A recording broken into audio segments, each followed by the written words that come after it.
civil rights era was not that bad. The civil rights era was not that bad. The civil rights era was not that bad. The civil rights era was not that bad. After taking a promotion at the Armstrong Tire and Rubber Factory in Natchez, Mississippi, Wallace Jackson, father of 5 and treasurer for the local chapter of the NAACP, was murdered with a car bomb. The civil rights era was not that bad. William Lewis Moore was an activist and member of the Congress of Racial Equality, or CORE. In 1963, Moore staged a peaceful protest and solo freedom walk from Chattanooga, Tennessee to Jackson, Mississippi. It was not uncommon for him to stage lone protests against racial segregation. One day he decided to take his protests a step further and hand-deliver a letter to then-Governor of Mississippi, Ross Barnett.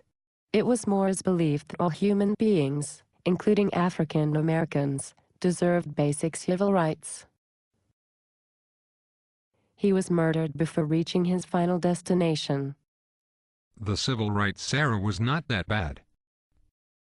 In an attempt to strike fear into the hearts and minds of the black population against nigger-loving concepts of racial equality, white Southerners revived the ever-effective lynching, which had been in decline, to combat the achievements of civil rights workers. Lynching served as a reminder to all black Southerners that they existed in the Jim Crow South. The civil rights era was not that bad.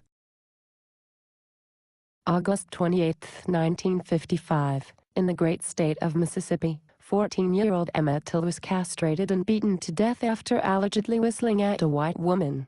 He was tied to the propeller of a cotton gin and submerged in the swampy waters of the Tallahatchie River. When his body surfaced and was transported back home to Chicago for the funeral, Emmett's mother insisted on an open casket so that the whole world could see what they had done to her child. The black press covered the story, which was eventually picked up by the national press, and across the country, Americans saw the boy's bloated corpse. All of the men were found not guilty by an all-white jury even though black witnesses came forward, and an open court pointed out the guilty men despite great risk to themselves.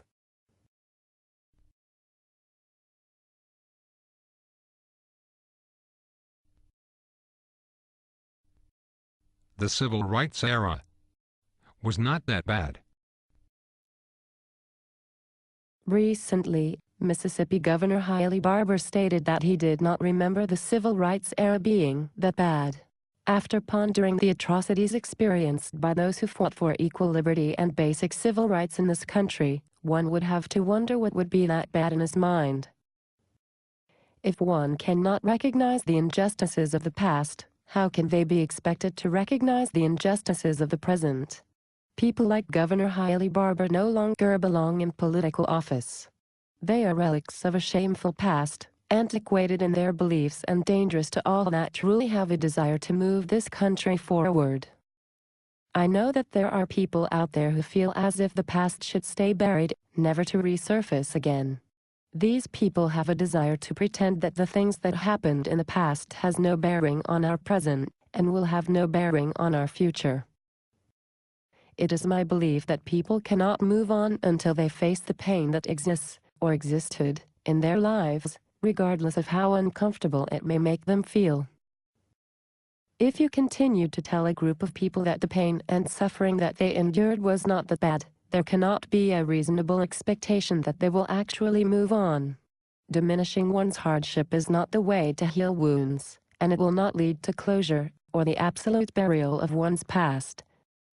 I would like to take the time to thank Investigation Discovery for producing the deeply insightful Injustice Files. This show features critically acclaimed documentary filmmaker Keith Beauchamp and Cynthia Didle, Unit Chief for the Civil Rights Unit of the FBI. This groundbreaking show airs every Friday night at 9 p.m. on Investigation Discovery. I hope that you will tune in to learn more about our American history. Please write to Investigation Discovery and request a second season of this series. For more information and insight on civil rights era lynchings, visit www.americanlynching.com. This is not my website, but I did use some of the information gathered there for this video. Thanks to those of you who took the time to watch my very first video. In the future, I will be discussing social and political issues that I hold near and dear to my heart, and they will not always be as heavy as the one that I just covered. I hope that you will visit my page as I continue to build my video logging library. I welcome mature and insightful feedback as well as alternative points of view, but please, do be respectful. Today's justice is tomorrow's gain. Until next time.